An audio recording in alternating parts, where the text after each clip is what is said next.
com ele, dando as suas leis, dando a revelação do Sinai.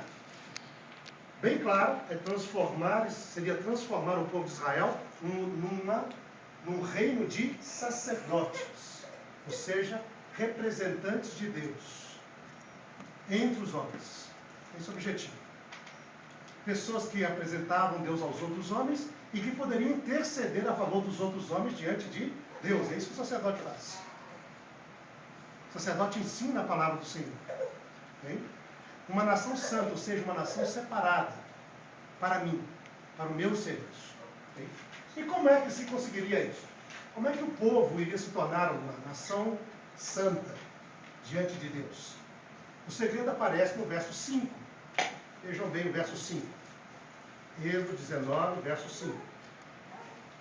Diz assim, primeira frase lá, 19, 5. Diz: agora, pois, diz o texto, In shamoa tishmeu bepoli, se atentamente ouvires a minha voz. Como é que um povo pode se tornar uma nação santa, um reino de sacerdote? Primeiro ato, ouvir a voz de Deus. Se atentamente ouvires a minha voz. Esse é o primeiro segredo. E depois? E guardardes a minha aliança. Ouvir a voz de Deus, e guardar a sua aliança. O shemartem et beriti. E guardares a minha aliança. Então sereis a minha propriedade singular entre todas as nações, porque toda a terra é minha. Então qual o segredo? Ouvir a voz de Deus e guardar a sua aliança, que é guardar a sua palavra, o que ele disse na Bíblia. Okay? Este é o segredo. Okay? É interessante que a voz de Deus, sobretudo essa passagem, está ligada com os 10 mandamentos. Okay? Essa é a preparação para receber os 10 mandamentos. E lembra que na Bíblia os 10 mandamentos são uma seção singular da Bíblia. Singular. Porque os 10 mandamentos, segundo o texto bíblico, foram escritos pelos próprios dedos de Deus. Então lembra, toda a parte da Bíblia foi escrita pelos profetas. O profeta tinha uma visão de Deus, o profeta ouvia a voz de Deus, o profeta registrava a história, mas era a mão que escrevia, era o homem. Mas os 10 mandamentos é algo tão importante na Bíblia que Deus não permitiu que fosse Moisés quem escrevesse. Ele ditasse e Moisés escrevesse. Deus escreveu em tábuas de pedras, com o próprio dedo de Deus, e enfatiza isso sistematicamente. Isso quer dizer, os 10 mandamentos são a essência da revelação de Deus à humanidade. Uma parte importantíssima para nós. E Deus exorta o ser humano a guardar. Lembra, a tradição judaica diz que quando Deus anunciou os 10 mandamentos, cada vez que ele escrevia, ele diz que ele falava em alta voz e o povo ouvia lá embaixo. Mas não ouvia só em hebraico, ouvia em todas as línguas existentes da humanidade. Porque os 10 mandamentos, segundo a tradição judaica, não eram somente para Israel, mas era para todo ser humano. Deus anunciou em 70 línguas, referente a 70 diferentes nações e povos, diferentes origens, segundo o texto bíblico, né? Há 70 povos em Gênesis 10, que são descendentes dos filhos de Noé. Então os 10 mandamentos são para todos os filhos de Noé, para todo ser humano. Essa é a tradição judaica. E nós temos esses 10 mandamentos, nós os conhecemos. Este Shabat é o Shabat que nós lemos os 10 mandamentos. Eu convidaria vocês agora a se colocarem de pé. Eu vou ler em português. Nós nos colocamos de pé porque Israel esteve de pé diante do monte de Sinai para ouvir os mandamentos de Deus. Okay? E a instrução de Deus diz, se guardares as minhas instruções, minha aliança. E diz aqui, então falou Deus todas estas palavras. Êxodo capítulo 20, verso 1. Êxodo 20, verso 1. E começa os 10 mandamentos. Eu sou o Senhor teu Deus, que te tirei da terra do Egito, da casa da servidão. Não terás outros deuses diante de mim. Não farás para ti imagem de escultura, nem semelhança alguma do que há em cima dos céus, nem embaixo na terra, nem nas águas debaixo da terra. Não as adorarás, nem lhes darás culto, porque eu sou o Senhor teu Deus, Deus zeloso, que visita a iniquidade dos pais nos filhos até a terceira e quarta geração daqueles que me aborrecem, e faço misericórdia até 1000 gerações daqueles que me amam e guardam os meus mandamentos. Não tomarás o nome do Senhor teu Deus em vão, porque o Senhor não terá por inocente o que tomar o seu nome em vão. Lembra-te do dia de sábado para o santificar. 6 dias trabalharás e farás toda a tua obra, mas o 7º dia é o sábado do Senhor teu Deus. Não farás nenhum trabalho, nem tu, nem teu filho, nem tua filha, nem o teu servo, nem a tua serva, nem o teu animal, nem o forasteiro das tuas portas para dentro.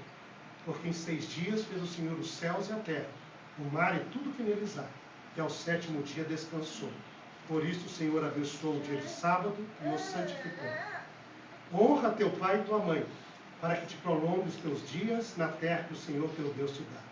Não matarás, não adulterarás, não furtarás, não dirás falso testemunho contra o teu próximo, não cobiçarás a casa do teu próximo, não cobiçarás a mulher do teu próximo, nem o seu servo, nem a sua serva, nem o seu boi, nem o seu jumento, nem coisa alguma que pertença ao seu próximo.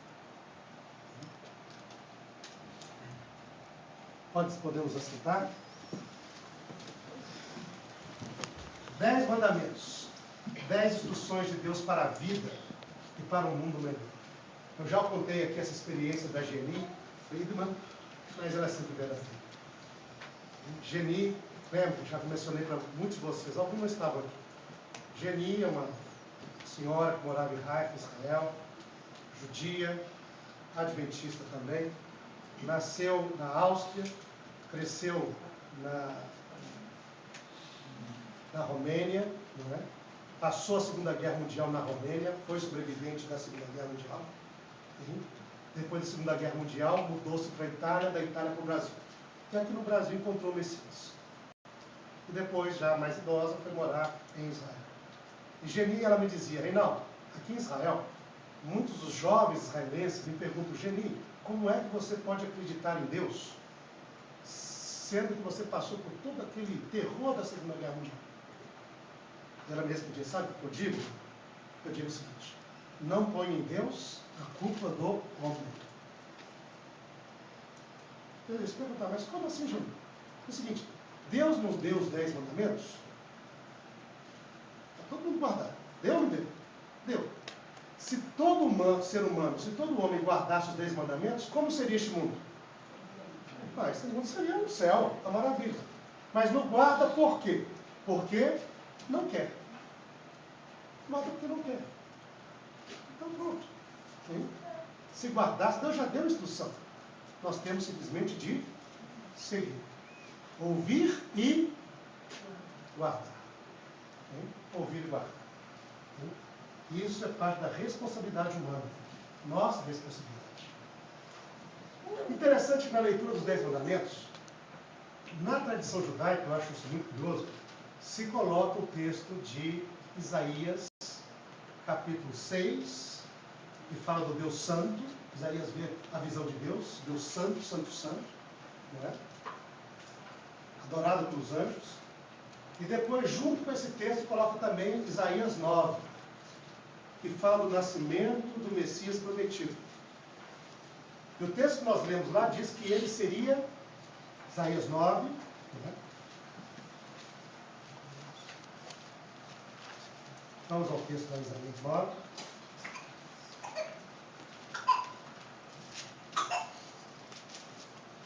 Isaías 9, lá os versos 6 e 7, no hebraico 5 e 6. Diferençazinha de um verso, aqui não falta o verso, simplesmente a divisão de capítulos. Às vezes começa um pouquinho antes. Né? Então está aqui. O versículo 6 e 7 nós lemos, diz assim: porque o menino nos nasceu, e o filho se nos deu. O governo está sobre os seus ombros. O seu nome será Maravilhoso Conselheiro, Deus Forte, Pai da Eternidade, Príncipe da Paz. para que se aumente o seu governo e venha paz sem fim sobre o trono de Davi e sobre o seu reino, para estabelecer e o firmar mediante juízo e justiça, desde agora e para sempre. O zelo do Senhor dos Exércitos fará isto. Esse Messias prometido seria um maravilhoso conselheiro. E o resultado do trabalho dele seria paz, estabelecer justiça e juízo. É interessante, no primeiro grande discurso do Messias, em público, conhecido como o Sermão da Montanha, o que ele enfatizou? Esse é o primeiro grande discurso, uma grande multidão. O que ele enfatizou? Capítulo 5 ao capítulo 7 de Mateus, ele enfatizou a lei de Deus. Não penseis que eu vim para poder anular a lei. Não vim para prorrogar, anular, vim para cumprir. E eu vou dizer a vocês como é que vocês devem cumprir, dar um conselho. Diz, não matarás, mas eu digo tudo aquilo que odiar o seu irmão no coração. Então, ame o seu irmão no coração, não é só fazer algo com um ato externo. Sem dúvida, o ato externo deve ocorrer, mas dentro do coração também devemos tirar o ódio, não é? Não adulterarás. Sem dúvida, não devemos fazer o ato do adultério, mas no coração também não cobiçar. Cobiçar o outro. Amar o teu próximo e não ter tanta simpatia assim com o teu inimigo. Mas eu vos digo, amai até o vosso inimigo e orai por eles. E ele vem dizendo como é que se deve. Quando você orar é coisa importante, mas não ore em público para que todo mundo veja. Vá no seu quarto, na sua casa, fecha a porta atrás de você, ora ao teu pai que vem em secreto e o teu pai te recompensará. Ao você dar ajuda para alguém, não fique lá público, olha, vou ajudar alguém, olha, eu tenho dinheiro. Não, dê que ninguém saiba. Deus saberá e Deus te recompensará. É assim, conselhos para uma vida boa. E como é que ele termina? Nós também como ele termina os conselhos dele. Vamos lá em Mateus, capítulo 7. Mateus, capítulo 7, verso 24.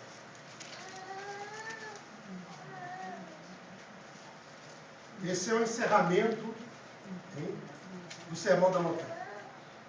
Está na parte final. No verso 24, então, ele diz o seguinte: todo aquele, pois, que ouve as minhas palavras e as pratica, será comparado ao homem prudente que edificou sobre a rocha. Quais são os verbos?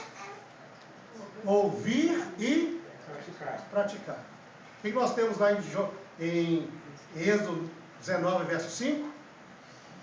Se ouvides a minha voz e guardardes a minha aliança, os meus mandamentos, então sereis meu povo singular.